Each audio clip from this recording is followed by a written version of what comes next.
You're an expert in your field. I'm an expert in mine. I've had 45 years' experience losing visual acuity.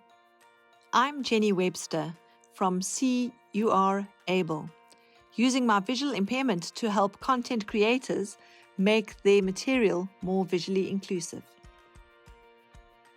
Colors, contrasts, shapes, and shadows have been powerful visual clues for helping me to navigate both the digital and physical environments. Over 1 billion people on the planet have some sort of text handicap. Many of us have visual perception problems.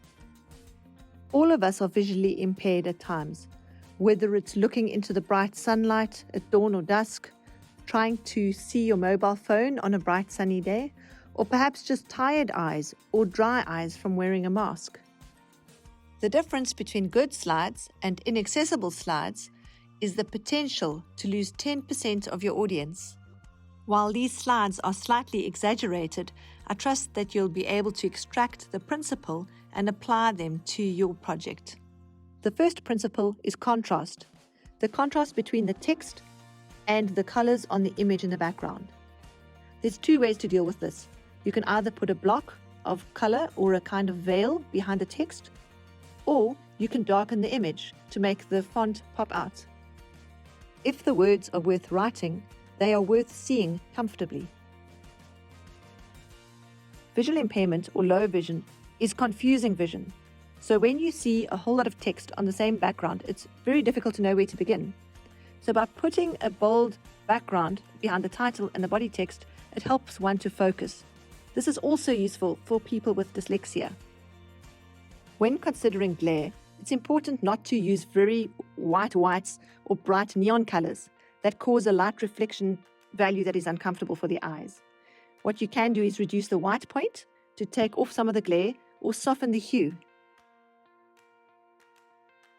When choosing a font style, try and not go for italics or very stylized writing.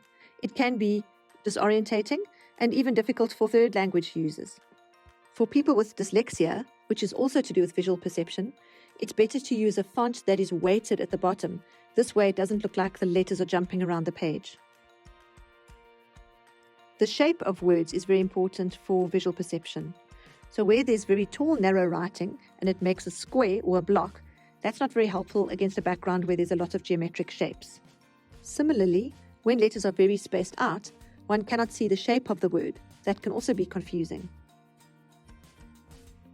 Capitalization, although the letters are bigger, the shape of the word becomes like a block or a rectangle, and it's very difficult to perceive what that word could be.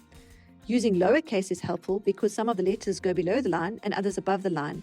It allows one to work out some kind of shape and guess at what that word is in association to the surrounding words.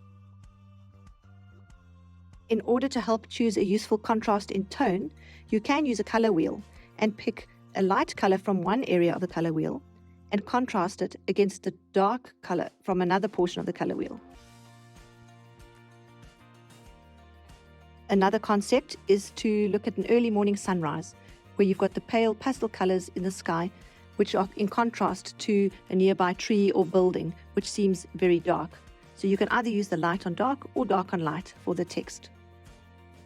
Black and white slides have become quite popular.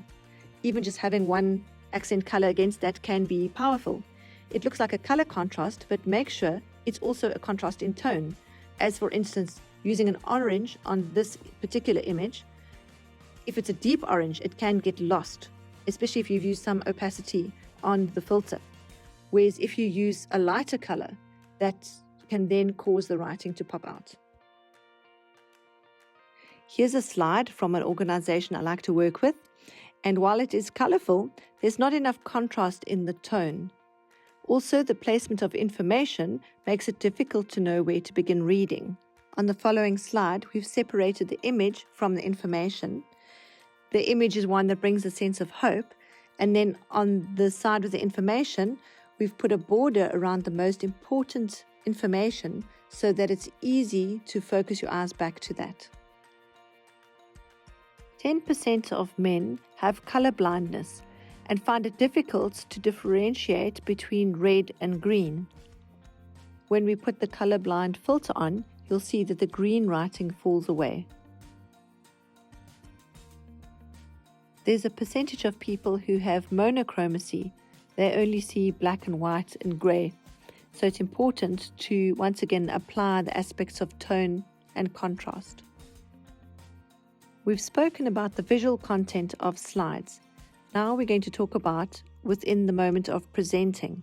If you are using a mouse pointer in the presentation, it's important to remember that people who are visually impaired or blind, or those who are struggling with the screen sharing on their mobile phone, won't be able to understand the words this, that, and there.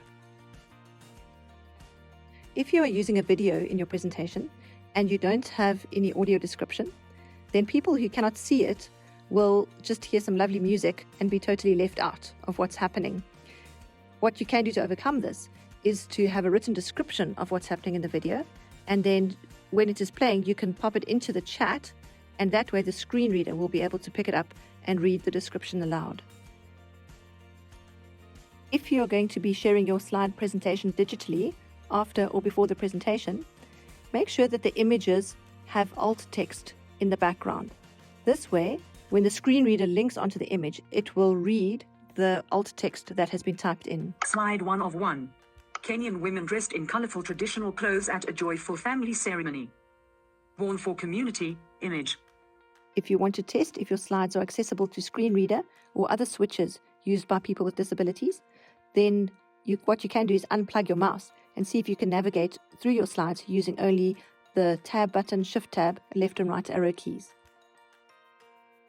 Graphs and charts can be very difficult for people with cognitive or visual impairments. Remember to use dark lines and arrange the data in a way that is as simple as possible, and use color, texture, or shape to denote the different values. I trust that this presentation has been an eye-opener and that you can choose at least one principle to apply to your next set of slides. Accessibility is a journey, applying one principle at a time. Look out for our presentation on making your social media accessible, remembering that what is essential for some is useful for all.